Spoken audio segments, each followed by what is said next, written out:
Hello, welcome to a new edition of our show, Money Means Business. We always say in business means money. Stability and business mean a lot of money, but also there are other ingredients that are providing that, economies are not subject to pandemics such as this pandemic we are going through, right? And everybody is going through the COVID-19 that is creating a lot of trouble and ailing lots of economies.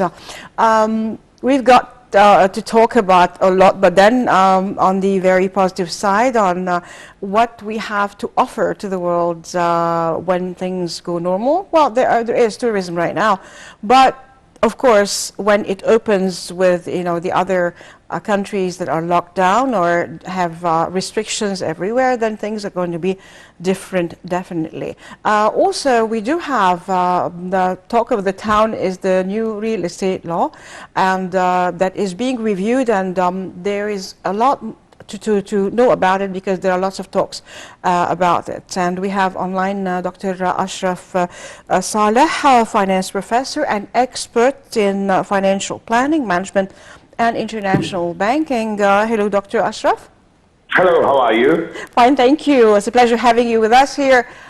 As you heard in my introduction, that this law is just everybody is trying to understand it. Some people are pretending to be experts and just casting their own ideas and their own, understanding or not understanding of the situation. It's being reviewed, but what is it about? What is it expected to bring, or what people are expected to do concerning that law? Okay, actually we have to explain that before the 6th of March, nothing is going to be, it's all about expectations. Nothing is going to happen really before the 6th of March until the implementation of the new law. Yeah. However, all the people are now expecting that there is going to be a very huge recession in overall the market, because nobody is going to be tempted to buy or even to sell his real estate until there is a clear explanations and expectations about how much does it cost and how long does it take. Definitely. So actually speaking, only people who are forced to do the purchase at this particular time will do it. Otherwise, the investors will not be tempted to buy any kind of real estate property in the coming nearby future. Well, what about those who own real estate? Are they supposed to be paying over it right now, or there is review in what the amount they're going to pay, the percentage? I've tried to listen to many people talking about the issue. I've tried to read many things. From one side, the majority of the people do expect that the cost is going to be high. On the other hand, government policies always declare that the prices or the cost is going to be moderate. But so far there is nothing specific about how much we really do expect the prices to be. The policymaker states that this is not going to exceed a very small fraction, which is going to be affordable by the majority of the people. Yeah. However, the economists and the real estate experts do expect a lot. So again, we're still in this dilemma until the 6th of March. So I think we have to wait and see. Well, we'll have to wait and see what will happen, and with review what they decide. Definitely, Dr. Ashraf Saleh, thank you very much for being with us. Thank you so much. The pleasure, mine. And we have with us our guest for tonight, Mr. Ahmed Badr, tourism expert. Thank you, sir, for being here. Thank you very much, and good evening to you and all the audience. Always a pleasure having you. Well, Thank we'll you. talk about a lot, actually, what's going on, but just after the break, so you're going for a short break, after which we'll be back and we'll start our show. Stay tuned to us, don't go away.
obviously with us Money Means Business, and we have with us our guest, Mr. Ahmed Badr, tourism expert. And we heard also, everybody's talking about this law, that everybody is worried and as if it's something new. Well, the problem is there is no official explanation of this law. Yet, yeah. So nobody came, an official came out and said, okay, what is going around is wrong, or it's right, or part wrong and part right. Nobody said anything. So this is a really good time and good case for rumors from everybody and from everywhere. So from what I understood, the law is not new. This is just one part of it is new, which is to get if I buy a flat or something, and I need to get electricity, water, I cannot get them inside except with it's registered. Registered, yes, official registration. So this is the problem. And the other problem is with all these steps are not new. We know, most of the people, they don't want to go and register. They're afraid that's the problem, that there's a lot that pending and then it should be registered now. Should be registered. Anyway, this is good thing. But the thing is, people need to know exactly how much they will pay, how long it will take, because if I need to register my apartment or my flat or any building I want to register, it's not right to have 1 year going around myself for registration. This will kill all the property business in Egypt and all the construction business in Egypt. So I think and I hope the government will just come out and say the right steps and exactly how much we will pay, and give some time for the people to just get ready. Well, I think they will be doing this, since right now, they're reviewing the law and to see. I heard so, which is good, but I also hope in the future, when a law like this that is hitting directly people's lives, especially during these hard times, we need to have clear information from the government. This will save us all big hassle and rumors and people who are like to and the uninformed opinions of everybody that is coming and just giving and their in the own middle you don't know what's right and what's wrong, which is definitely. It's like good. Talking normally about it. Well, now talking about our subject tonight and tourism and all the work that is being done in the tourism field, and the precautions and the restrictions, and some, due to the COVID-19, in order to be ready when tourism comes back at full length. Right now, there are countries that are locked down and they just, can't really come or go, as in normal times, definitely. But how? What do we have here to offer right now with all the work everywhere, that is done in the different museums that are being the specialized one built in the different governorates and the different places, housing all the big amount, I just cannot say the amount, the humongous amount of treasures that we have, and we're still excavating and finding out. Also, the very important thing is that the return of tourism, of the Russian tourism coming back, and different tourism, of course, step by step with all the situation that is attacking the world, the COVID-19 and the economies that are really reeling under it. Well, the good news is Russian tourism is coming back. We already started to have, again, the direct line between Moscow and Cairo started to work beginning of February. And I've seen some good Russian clients came to enjoy Egypt with its sun and fun, and because Egypt is one of the most favorite destinations for Russian tourists. Unfortunately, of course, after the accident of the Russian plane Yeah. back in 2016, Yeah. the Russian tourism stopped, and it was a big hit for Egypt, because Russian market used to be almost 30% of all the incoming tourism to Egypt, Yeah. mainly to Hurghada, Sharm el-Sheikh, and the entire Red Sea area. So having the regular flights between Moscow and Cairo back again, this is a good step. And actually, I've seen some of the upper class tourists from Russia Yeah. came and coming to Egypt, and actually we're having some requests from Russia from that market, which is a very important segment of the Russian tourist segments, because mainly in Egypt we are targeting the middle and low classes. Well, exactly. That was going to be my question. What kind of tourism are we attracting or focusing on? Well, I don't have a problem to attract all clients or Yeah. segments, no problem. But we need to give each segment what they are looking for. Yes. So we had some problems with the Russian upper class market because we were only looking for the middle and low classes. And we didn't really hit them with what we have,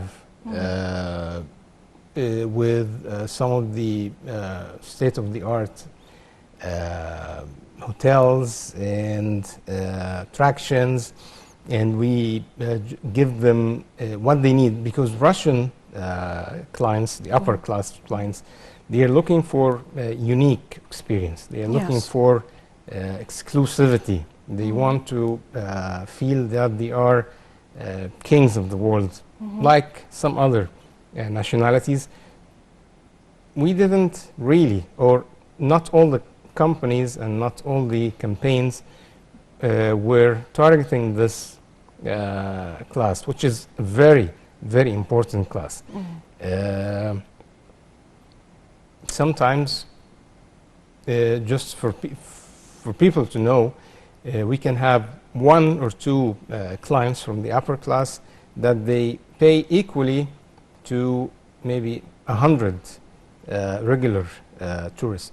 So we need to target all classes, Categories there. all categories, no problem. Yeah. So for this, okay, we have the 5 stars deluxe hotels. We can give you private jets. You can go and visit the pyramids and the museums exclusively by yourself. You can have an exclusive access away from would the other. A-class tourists demand to have exclusively more than, well, different than others? Well, let's say, upper class, but the A-class, what do they want? They want the best service, the very best service, very best food, very best hotels.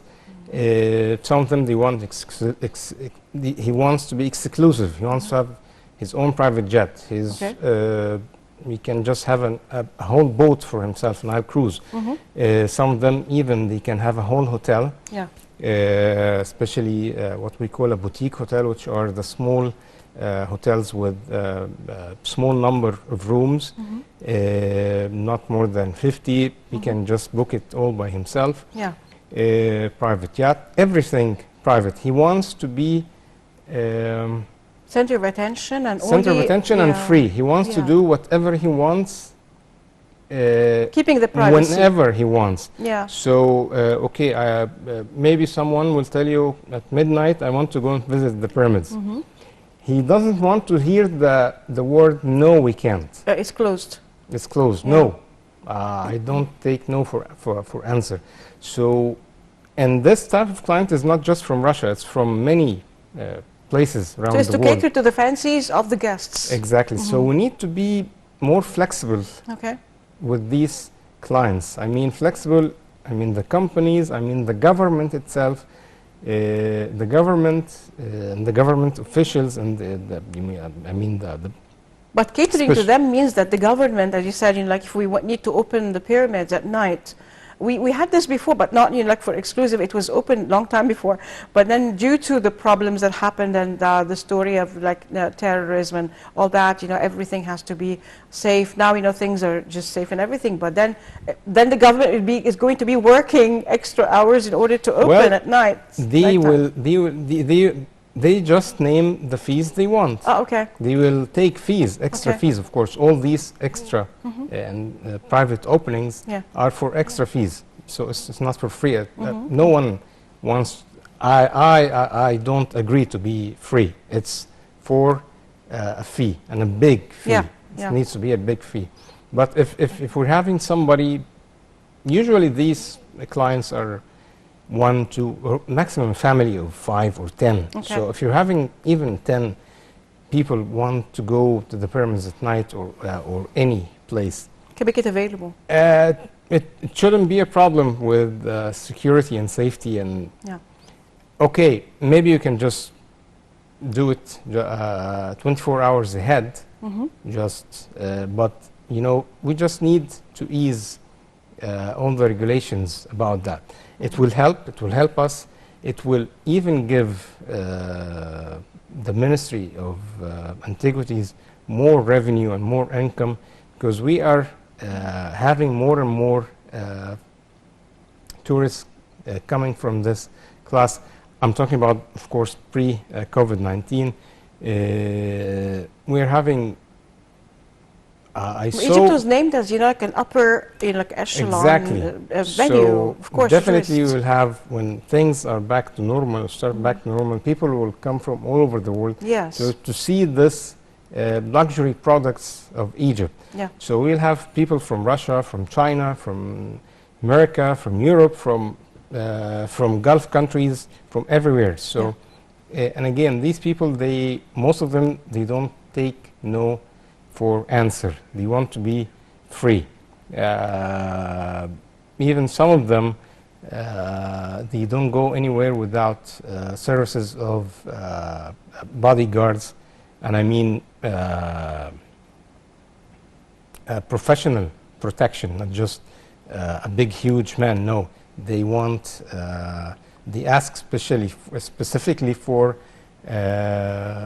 protection from the police department, an officer, armed officers that they are trained for protecting VIPs. So Okay. we have many things that we can offer and sell. But these demands, like companies, tourist companies and others, and the ministry itself is not making it in the program for the easing restrictions and all that in order to attract more tourists from the different echelons. Aren't they put on the table in order to be demands from the government to just as preconditions to attract the upper class and A class tourists? It is on the table, and definitely it's taken care of, but again we need to stress more on them. That. Mhm. Yeah, there are small things that we can do. It will help us to bring more tourists and tourists. make their lives more easier. Easier. Well, I'd love to talk about that because it's like a brainstorming, but first we'll go for a report on the return of Russian tourism and more. In this report, I will be back again. Stay tuned to us.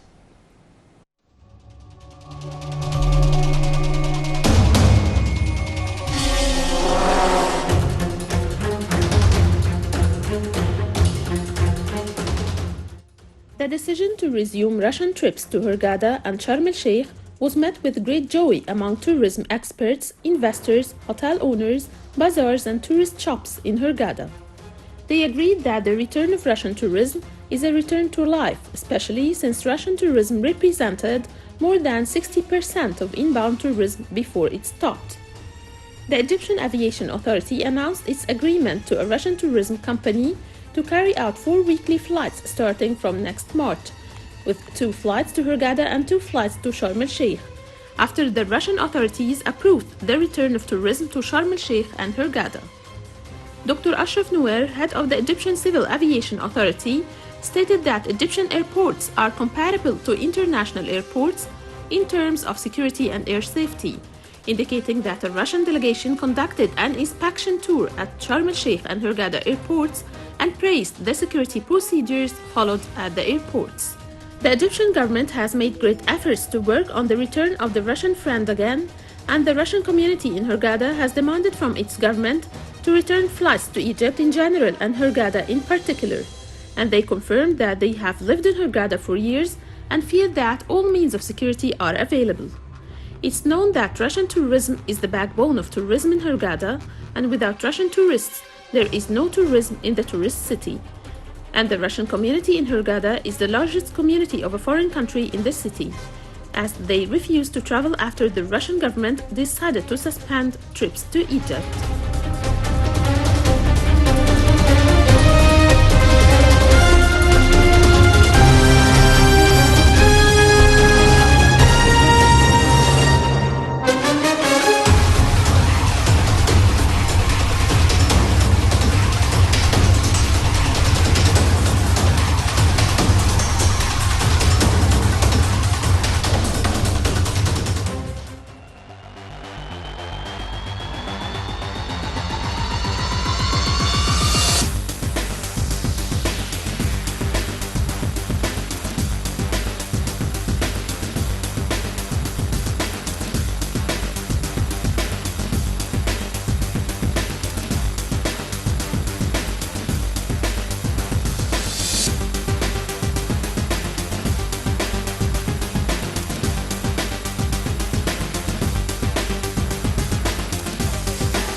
back again with our guest, Mr. Ahmed Badr, tourism expert, and we were talking, well, you know, what do we have to offer the world? We have a lot to offer the world.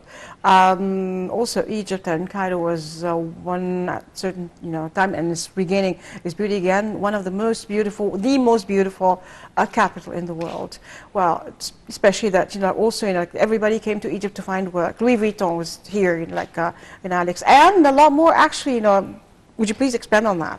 Yes, like we were talking, the famous Louis Vuitton second branch was opened in Alexandria, I think in around early 1900s. So the first one was in Paris, the second one was in Alexandria, Egypt. That gives you an idea about how cosmopolitan Egypt was. Glamorous too. Of course. At the end, definitely, each time has its good things and bad things, but at the end, we need to give the world what they are looking for. We have everything, we have the history, but the world now, tourism, is looking for different things. Things are changing. Things are drastically, changing, rapidly, yes. Yeah. First of all, of course, after the pandemic, definitely health will be number one concern for everybody. So we need to train all the people who are working in the tourism industry about health and safety regulations, about hygiene, about basic things. It's all basic things, hygiene and cleanliness and safety, and we need to have more health services in the touristic destinations and touristic areas. Some of the touristic destinations, they don't have that up to the standard health services. Actually, we can use health services as a source of income, incoming tourism to Egypt. We have some of the best doctors in the world. We can use that with the fact that is to come to Egypt and I mean go to a hospital or go to a doctor is much cheaper than some other areas in the world. And dentists and all, of course, it's much exactly. cheaper I have in some. Egypt I have here. some of my friends, and especially in the States, they can fly from the States to Egypt, stay here, fix their teeth with an Egyptian dentist. And go back cheaper than going to a dentist in the States. Yeah. So we can use that. Yeah. But we need to be going step by step with what's going on in the world. And in the medical segment, I think we are on the same page, or maybe just one, maximum 2 steps behind. Yeah. So this is something good. Again, the world now is looking, especially in the tourism, they are looking for fun. They are looking for shopping. Yes. Especially in France, which is the #1 destination in the world, they have almost 85 million tourists in 2019. Most of them, they just go for fun, for shopping, for food experience, for nightclubs, for just doing nothing.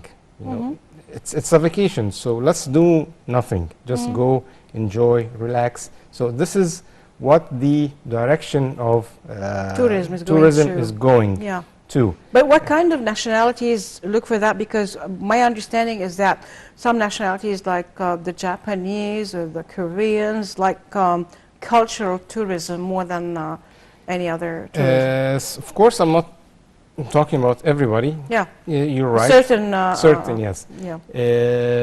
I would say most of the Europeans are now more into having fun after all the lockdowns and all the suffering. What we call leisure. Tourism. Tourism. Japanese, Chinese, Koreans are more into culture tourism. Also, I would say tourists from Central and South America and North America are more into the ones who come to Egypt, more into culture tourism, because you will not fly half the world just to come and sit on a beach where Definitely. they have their beaches and much closer. So, okay, they can come to have like an extension, 2-3 days at the Red Sea, but the main part of the program will be culture tourism. So, if you're talking about Europe, which is, Europe as a whole, which is our main market for incoming, now more and more they are looking for leisure tourism, and more tourism also worldwide is going to be something online. Yeah. If you go to Europe now, you don't need a travel agent.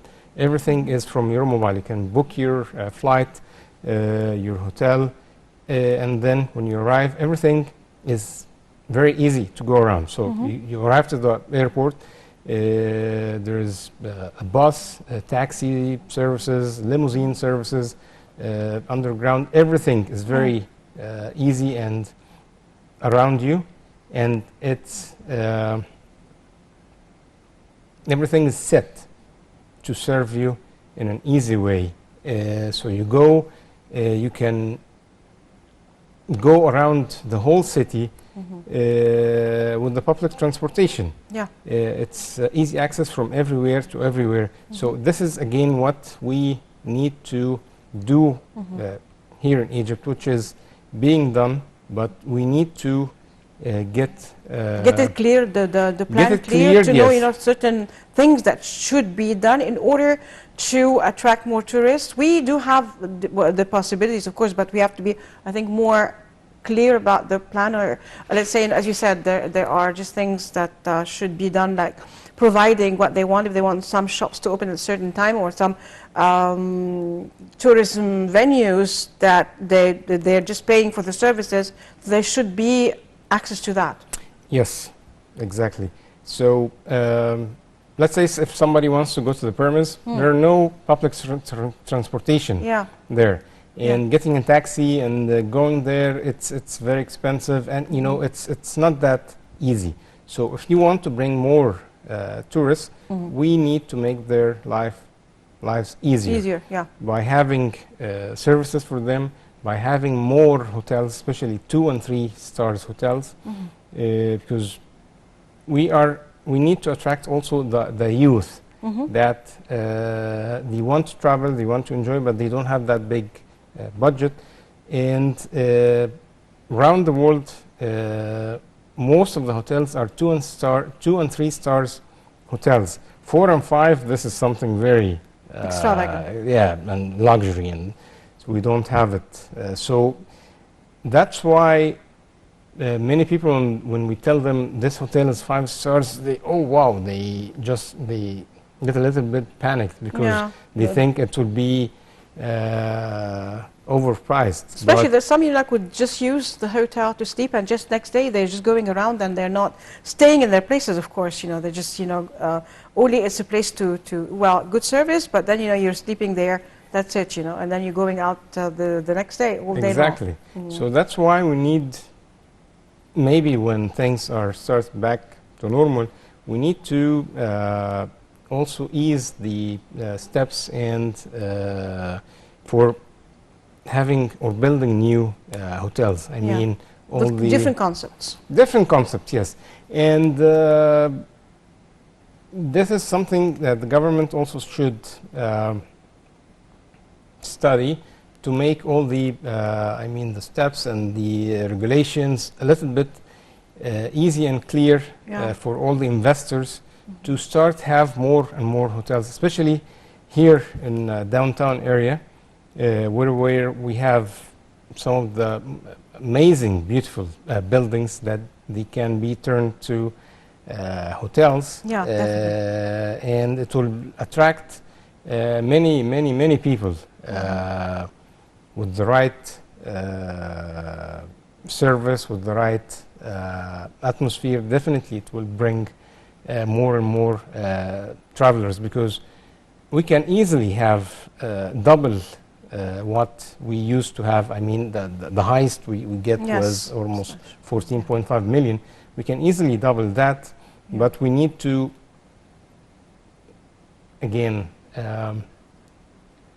give them what they want and make their life easier. Yeah. And that is something between, it's a cooperation between the government and the tourism sector.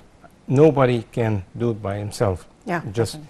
Definitely. both of them, we need to set. Of course, with the other, say, institutions of the government, in order to make, if, as we talked about, the A-class tourists, and then they're paying, like for what the services, they're having high fees. So other government institutions, in order to make their lives easier, if they just demand, well, with the plan, of course, a good plan to go to, let's say, museums or other tourist venues in different Yes. times, well, unusual hours, I'm saying.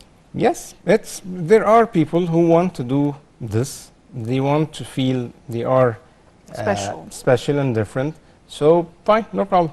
Yeah. If pay, and you get what you want. So Definitely. it's a win-win situation for everybody, Definitely. for him and for the government and for the company. So, I mean, why not? Definitely. Why not? Definitely. This is something that it's happening all over the world, and actually, the countries are in a huge competition to attract this Type of Type of tourists. tourists, Yes. exactly. Especially Yes. the owners of the yachts in the sea, especially in the Mediterranean. Yeah. There are millions of yachts and people circling the Mediterranean between the countries. Yeah. Each country is easing its regulations to attract them, Yeah. giving them incentives to come and to stay, and they go and they find what they want. They find the good shopping, I mean, with the high names, the luxury names. They find the nightclubs, night spots. They find what we call pampering. Yeah. So this is what they are looking for. And definitely in the tourism section, we also need to upgrade or train the staff who are working in such with such clients in Yes. the upper class and the luxury hotels and touristic areas. We need to give training for the people working in the touristic areas, Yeah. the pyramids, the museums, everywhere, how to deal with the tourist. Whether if he is a high class or a low class, it doesn't matter. At the end, he is Definitely. a client, and he needs to treat him like he is your guest at home. That's Definitely. it. And if people are worried about money and they think if they nag the client, he will give them money, no,